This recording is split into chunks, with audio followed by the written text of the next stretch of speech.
I don't know that we've gotten there. We did that last class. Yeah, the Cherethites or Kerethites, Pelethites, Gittites, they're all people from Gath that had, it appears from him talking to one of them, which was Ittai the Gittite, that he has basically been defected from Gath over to David's service, which makes you think maybe the rest of them had done that too. They were sort of David's royal guard and actually executioners on David's behalf if that came about to be a need, which apparently did from time to time. So Kerethites, Pelethites, Gittites. What does David want Zadok and Abiathar to do? Now, they're the priests, and they come out when David's fleeing, and they stand at the brook Kidron with the Ark of the Covenant, and the people pass over before, and we talked about that Wednesday night. But he tells them to take the ark back to Jerusalem. Kind of says something about David's understanding. God doesn't come to us. We come to him, is kind of the idea behind that. But what does he want Zadok and Abiathar to do?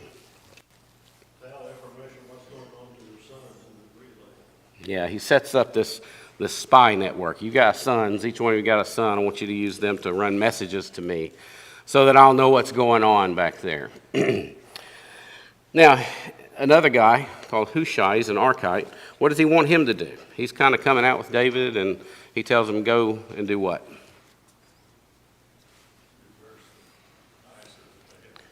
Yeah, I don't want you to come with me. I want you to be a spy back there. And Ahithophel, I want you to counter his advice. David's been told Ahithophel's with Absalom. And what about Ahithophel's advice? What does the scripture say about it? It's like God. It's like God giving advice. The guy is just really good with what he tells people to do. It's going to work, but I want you to go back and I want you to try to be a counter to his advice. Try to make it worse, right, in some way or another. So just counter it. So that brings us up to chapter 16. That's chapter 14, verse 25, through the end of chapter 15. So we'll read a few verses as we get into the text.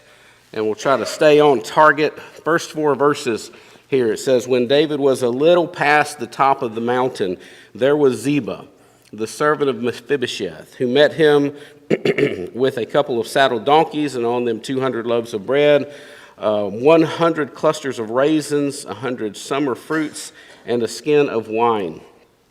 So, who is this guy? What has been his purpose up to this point? David's going to ask him about it. He took care of Right, and remind us who Mephibosheth is. Yeah, David had this, the soul of David was knit to the soul of Jonathan. That's when Saul was still alive. Jonathan and David died at the same time. They're at the end of 1 Samuel, the very beginning of 2 Samuel. He dies in battle along with Saul, and Mephibosheth is his son. So David feels an affinity for him. He appoints Ziba, a servant for him to do things for him because he is crippled in his feet. He can't get around very well and those types of things. So that's verse 1. Verse 2 says, and the king said to Ziba, what do you mean to do with these? Ziba said, the donkeys are for the king's household to ride on, the bread and the summer fruit for the young men to eat, and wine for those who are faint in the wilderness to drink. Then the king said, and where is your master's son? And Ziba said to the king, indeed, he is staying in Jerusalem, for he said, today the house of Israel will restore the kingdom of my father to me. So the king said to Ziba, here, all that belongs to Mephibosheth is yours. And Ziba said, I humbly bow before you, that I may find favor in your sight, O my lord, the king. So he claims that Mephibosheth has deserted David. David showed him all this kindness. He's eating at David's table and all those things. And Ziba says Mephibosheth has this idea that the kingdom is going to be restored to my father, to Saul. Does that make any sense, really, for him to think that? I mean, it really doesn't. Saul doesn't have any descendants really left for the throne. There's some supporters, right? And then there's Mephibosheth. Mephibosheth's not taking anybody to task for this. He's not going out into battle. Who's the opposition?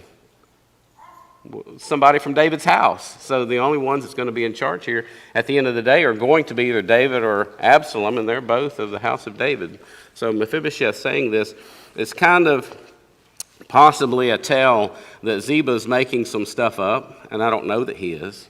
When you look at some of the things that happen here, Ziba here is given all of Mephibosheth's belongings. And so the question comes up, is Ziba telling the truth about Mephibosheth here, about what he did? Staying behind because of this. What does Mephibosheth say later? I know we haven't gotten that far yet. This is all the way forward into 2 Samuel chapter 19 and verse 24. So Ziba is given Mephibosheth's land, but later, if you look at chapter 19 and verse 24, and I don't mind skipping forward, we'll just go over it again. Now Mephibosheth, the son of Saul, came down to meet the king. So David's coming back in Jerusalem. He's crossing the river Jordan, and people are coming to meet him and invite him back in. That's a bad way to put it. Paying homage, I guess you'd say, to David as he's coming back in to retake the kingdom. So Mephibosheth, the son of Saul, came down to meet the king. And he had not cared for his feet, nor trimmed his mustache, nor washed his clothes from the day the king departed until the day he returned in peace. So it was when he came to Jerusalem to meet the king. Now this is later. He comes and bows before the king at the river, and then sometime later when David's back in Jerusalem, Mephibosheth comes, and David wants to know, why didn't you go with me? What's going on here with all of this? So he answered, my lord, O king, my servant deceived me. For your servant said, I will saddle a donkey for myself, that I may ride on it and go to the king, because your servant is lame. And he has slandered your servant, my lord the king. But my lord the king is like the angel of God. Therefore do what is good in your eyes. For all my father's house were but dead men before my lord the king. Yet you set your servant among those who eat at your own table. Therefore what right have I still to cry out any more to the king? So the king said to him, why do you speak any more of your matters? I have said, you and Ziba divide the land. So what do you make of that response? It's always been kind of strange to me. It is,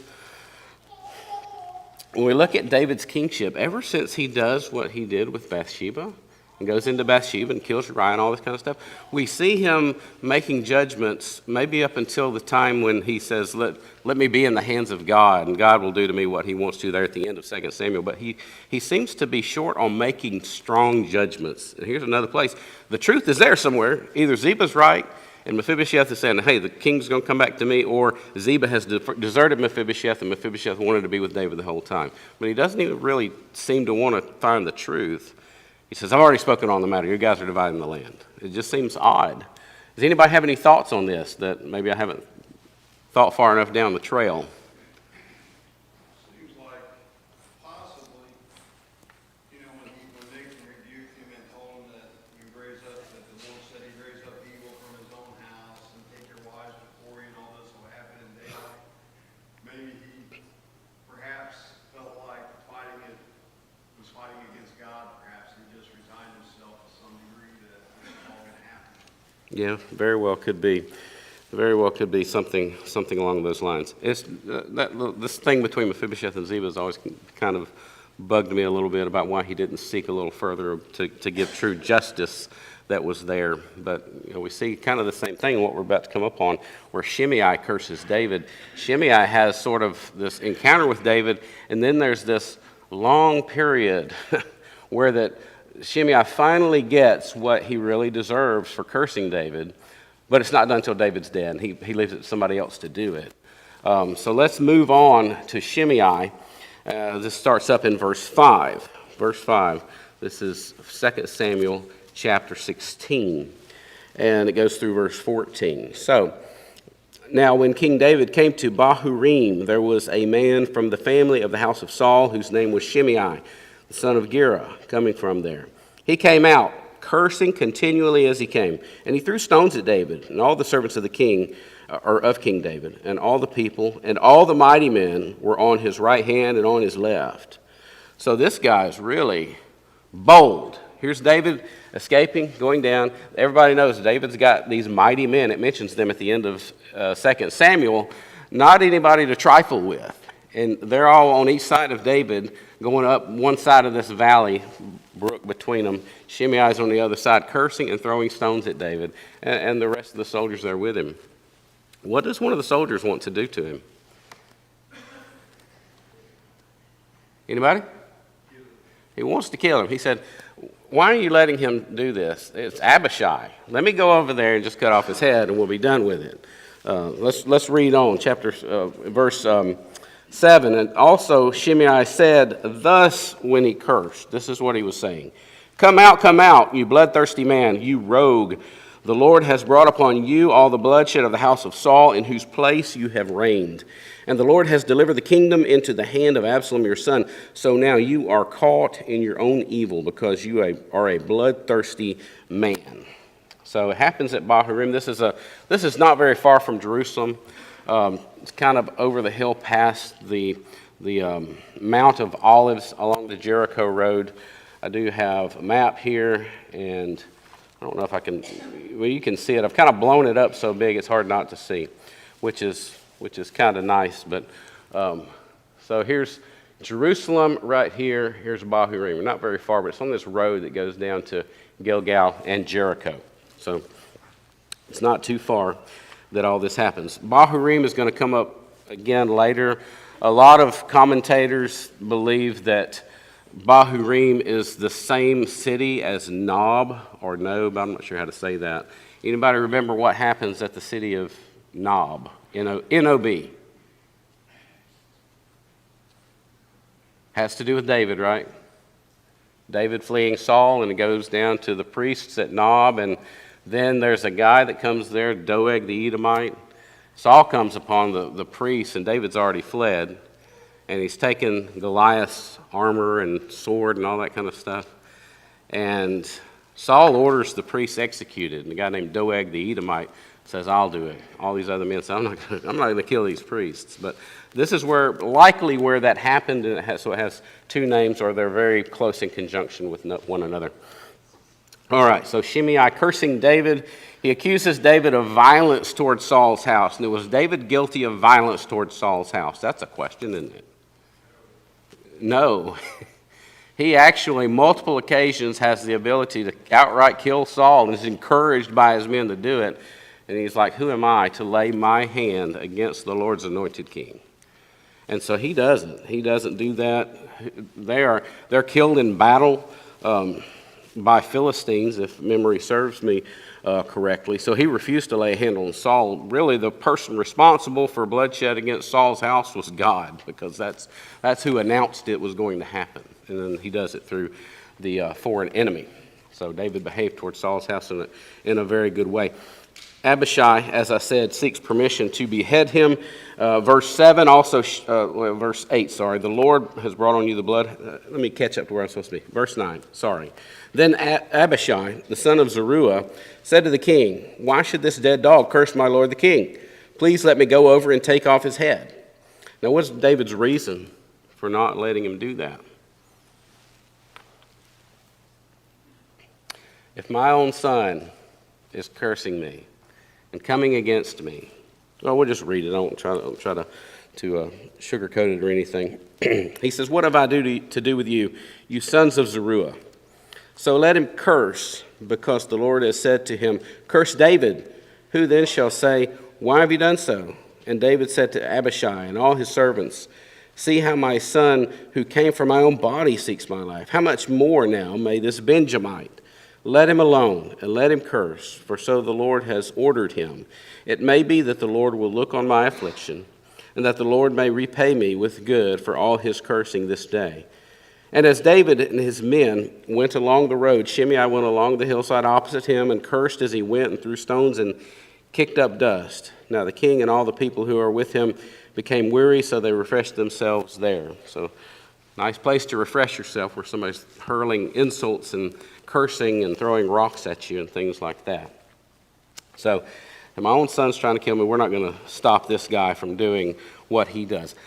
What happens with Shimei? It's a long awaited thing that happens with him. Remember, Shimei comes back to him. David's coming back in Jerusalem. He's down at the river. Shimei's one of the first ones to meet him. And it records it for us there in chapter 19, which we were at earlier with Mephibosheth. So we go to verse 15. This is a little bit before Mephibosheth. Then the king returned and came to Jordan, and Judah came to Gilgal to go to meet the king and escort the king across the Jordan. And Shimei, the son of Gera, a Benjamite who was from Bahurim, hurried and came down with the men of Judah to meet King David. And there 1,000 men of Benjamin with him, and Ziba, the servant of the household of Saul, and his 15 sons, and his 20 servants with him. And they went over the Jordan before the king. Then a ferry boat went across to carry over the king's household to do what he thought good. Now Shimei, the son of Gera, fell down before the king when he had crossed the Jordan, and he said to the king, "Do not let my lord impute iniquity to me, or remember what wrong your servant did on the way that my lord the king left Jerusalem, that the king should take it to heart. For I, your servant, know that I have sinned. Therefore here I am, the first to come today of all the house of Joseph to go down to meet my lord the king." But Abishai, the son of Zeruiah, answered and said, "Shall not Shimei be put to death for this, because he cursed the Lord's anointed?" And David said, "What have I to do with you, you sons of Zeruiah, that you should be adversaries to me today?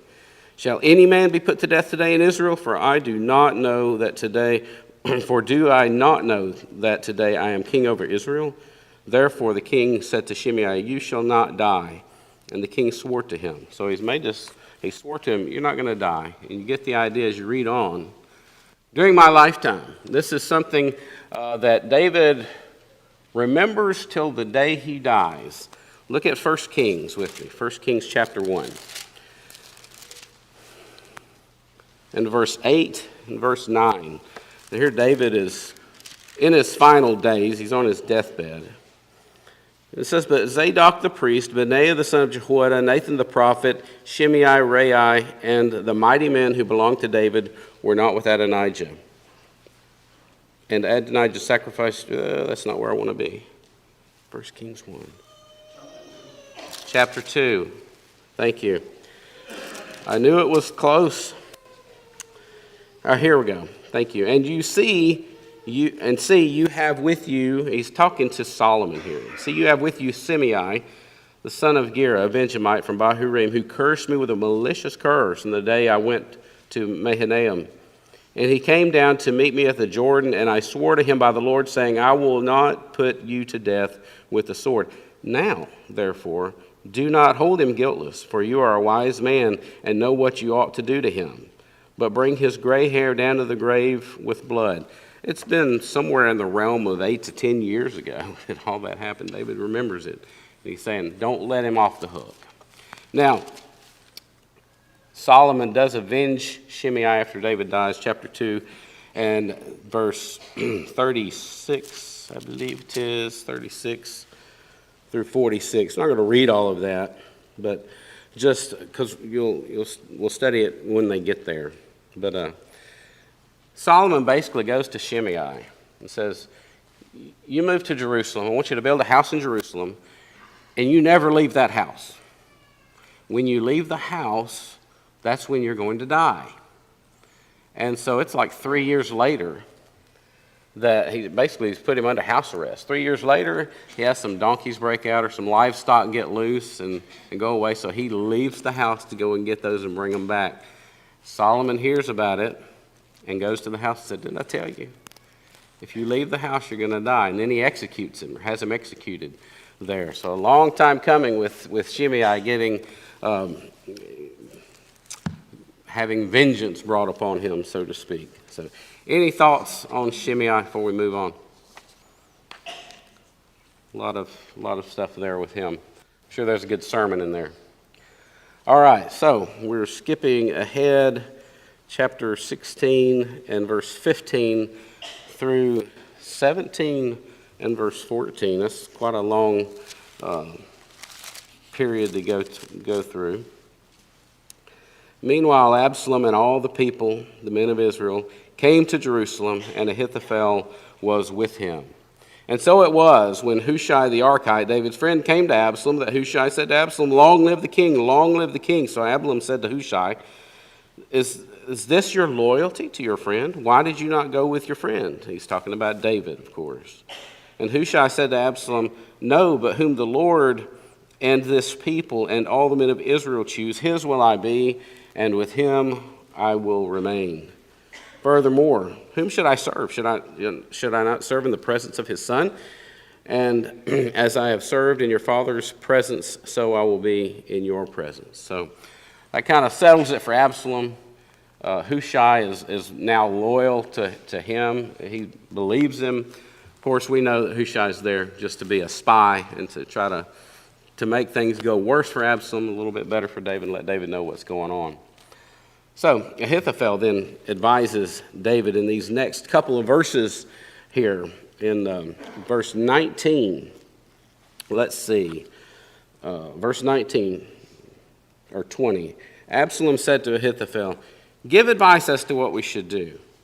And Ahithophel said to Absalom, "Go into your father's concubines, whom he has left to keep the house, and all Israel will hear that you are abhorred by your father. But the hands of all who are with you will be strong." So they pitched a tent for Absalom on top of the house, and Absalom went into his father's concubines in the sight of all Israel. Now the advice of Ahithophel, which he gave in those days, was as if one inquired at the oracle of God.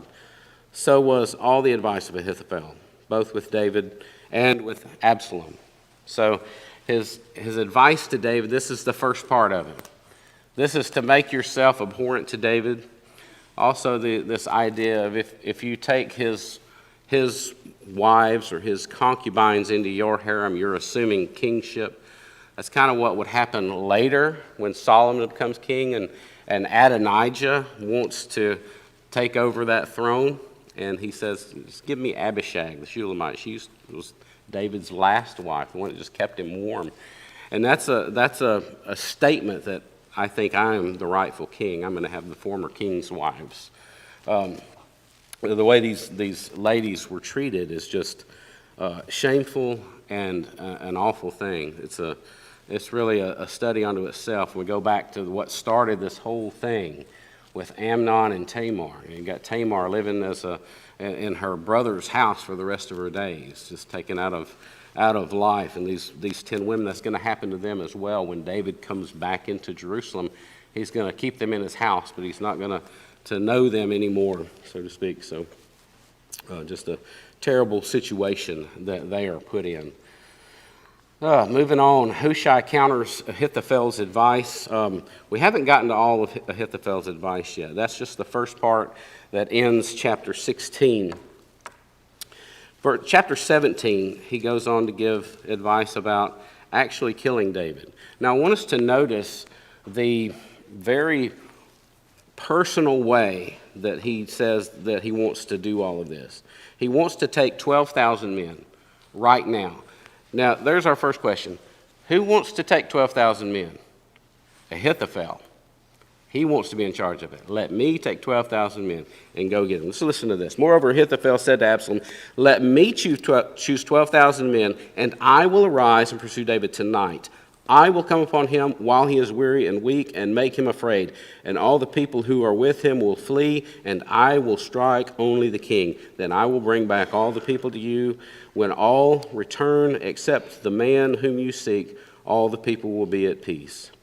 And the saying pleased Absalom and all the elders of Israel. Notice how personal that is. This is an advisor. He's not one of David's mighty men. His son is one of David's mighty men. It's mentioned at the end of this book of 2 Samuel. But somebody mentioned that he is, last class, that he is the grandfather of Bathsheba. His son was Elah. That was one of David's mighty men. Elah's daughter was Bathsheba, who married Uriah the Hittite, another one of his mighty men. David has kind of bungled that situation and messed her life up somewhat, a good bit you might say. And so he has this axe to grind with David for how he handled that. We don't know what his relationship was like with Uriah, but you kind of get the idea of this personal want for vengeance against David, that he really hated David for what he had done to Uriah and Bathsheba and their family. So anybody have any thoughts on that before we move on quickly? All right. So that seems like the best advice. We're not going to give him time. He's weary. He's on the way out. Give me 12,000 men. I'll go, and it's going to be so smooth, Ahithophel says, I'll just kill the king, and I'll bring everybody back. There will be virtually no losses here. So Hushai's got his work cut out for him because everybody likes that.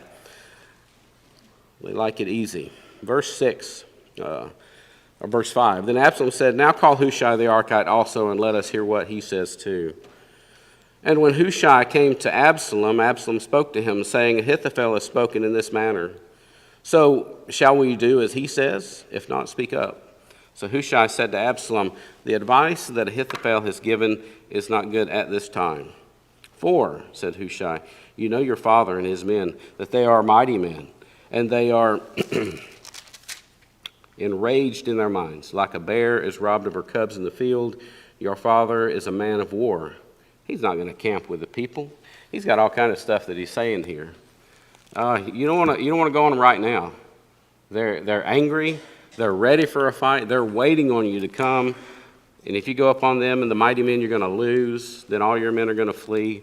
And even if you do go and have some success, David's not with the people. He's not sleeping with them. He's off in some cave somewhere. He's hiding. And then you're going to lose because of that. You're never going to find him. So here's what you do. What does he tell him? Muster the entire army. Not just 12,000, the whole army. And you lead them into battle, Absalom. And that's a way of showing, hey, I am the new king. I am in charge of things. I am conquering the last king. Ahithophel's not going to have anything to do with this, really. So he really likes what is told him to do by Hushai. So that's what he's going to do. And it gives David a little bit of time to get out of town, to get to safety, kind of regroup. And that's what Hushai thought was the best thing to do. Hushai gives really the worst advice, it seems, to Absalom at the time, and Absalom just takes it on. He likes maybe the idea of himself being in charge and leading this charge of the army against David and just routing everybody that's in his corner more than he does just David dying, which is what Ahithophel says. So, but we got to remember, what does it say to us about why Hushai's advice is taken?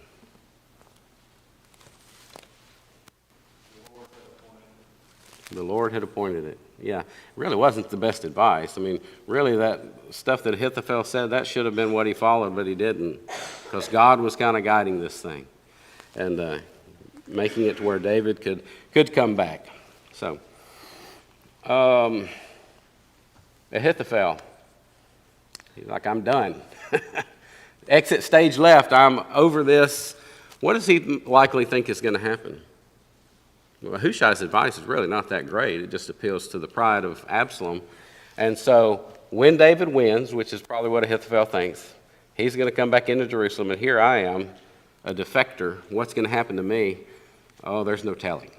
So I'll just end it now, and we'll just get out of here and not worry about that. So he definitely had some things going through his mind. Don't know if I'm right on exactly what he thought, because it's hard to get in somebody's head. But it is likely he figured he was going to be tried as a traitor with the way things were starting to go.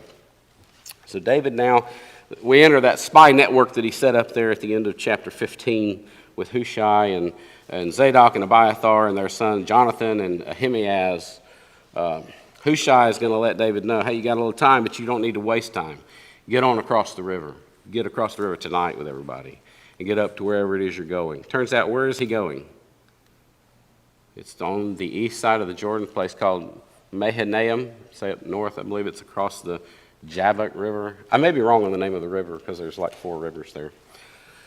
Nevertheless, he's up there. So Ahimaaz sends Jonathan, or Hushai sends Jonathan and Ahimaaz, the sons of Zadok and Abiathar.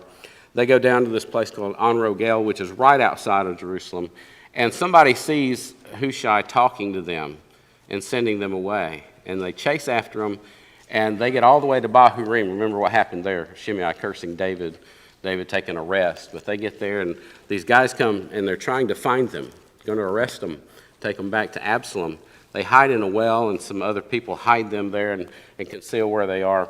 And they're never found. They get up and they go and tell David exactly what he needs to know for what is going on with him. So let's read a little bit about that. Verse 15 says, Hushai said to Zadok and Abiathar the priests, thus and so Ahithophel advised, Absalom the elders of Israel, and thus and so I have advised. Therefore, send quickly and tell David, saying, do not spend the night in the plains on the wilderness, but speedily cross over, lest the king and all the people who are with him be swallowed up. Now Jonathan and Ahimaaz stayed in En-Rogel, for they dared not be seen coming into the city.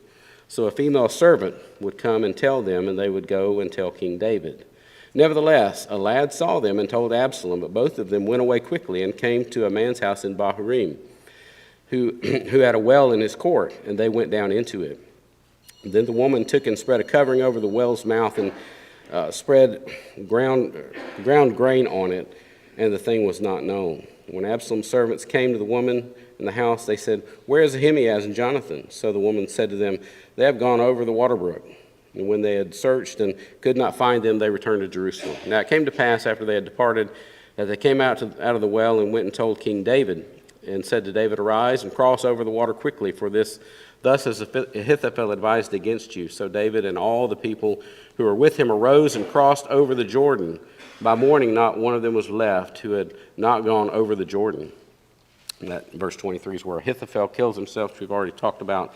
And then verse 24 through 29, David comes into Mahanaim, and it tells us some things about what happened there. That Amasa is placed over Absalom's army. Now he's related to David. Of course, Absalom's related to David. Anybody remember how they're all related? We see David using this statement several times when he talks to Joab or Abishai, when Abishai said, let me go over and take his head off. What am I to do with you, you sons of Zeruiah? Now, who is Zeruiah? It is his sister. He's got this family tree.